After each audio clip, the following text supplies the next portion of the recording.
Normally, this is where I would get the privilege of introducing A Land of 10,000 Stories from Boyd Huppert. This segment is his baby, and nobody, I mean nobody, tells a story better than Boyd. But tonight, this story is about Boyd and the life-changing news he recently received.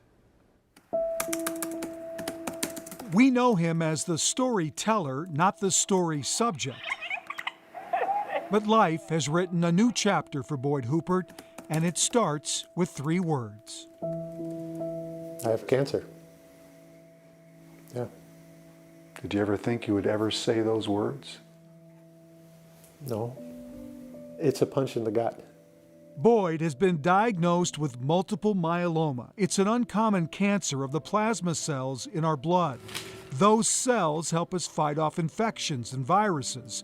But in Boyd's case, the plasma cells are doing the opposite. So this is the plasma, your replacement. Creating bad antibodies and protein. We'll go for her. Which turned his blood into a thick mess, which is why doctors had to work fast, starting with this plasma exchange hours after he was diagnosed. It's kind of like a simultaneous oil change. You're going to simultaneously put your plasma in here, and at the same time, we're going to replace what we took. Without this, Boyd would not be ready for chemotherapy. And so it begins. This is day 4 here, and Boyd's new reality. we've covered a lot of ground. Hospitals, doctors, nurses, tests, endless anxiety. It is a journey. Boyd's mHealth Fairview doctors, Craig Eckfeldt and Greg Versalati. And not like other types of cancer that, you know, you take care of it, you're cured, and then you kind of move on. It is a long-term chronic issue. In other words, there is no cure for multiple myeloma. What was that like when they gave you a number? Yeah, it's probably the hardest thing to hear. Because I imagine myself being one of those guys who lives to be 100. How hard was it to tell your boys, tell your family? That part was hard. And I think it's hard because I know how difficult it would be if the shoe were on the other foot. I'm glad it's me.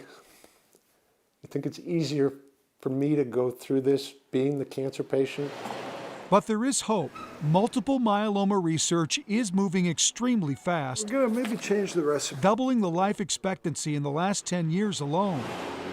And cancer researchers in Minnesota are on the cutting edge. Developing new drugs that we now can use that attack the myeloma in different ways. And that has revolutionized myeloma and its outlook. How are you feeling? Meaning, in Boyd's case, new treatments over the next few years could improve his chances for a longer life. A life soon to include his first grandchild. I should be done with chemo and the bone marrow transplant by spring.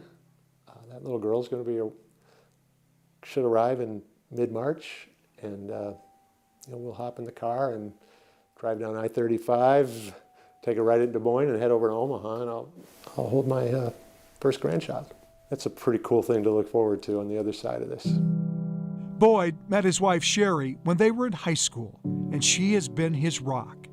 It's hard to imagine the strength it takes for the two of them to get through each day. But know this, Boyd is just a Wisconsin farm boy at heart. When the sun comes up, he goes to work. So don't think for a second you won't hear his voice or watch his next great story. He's not going away, except maybe to take a nap once in a while when he's tired. I've stopped tearing up about it. I've stopped worrying about it.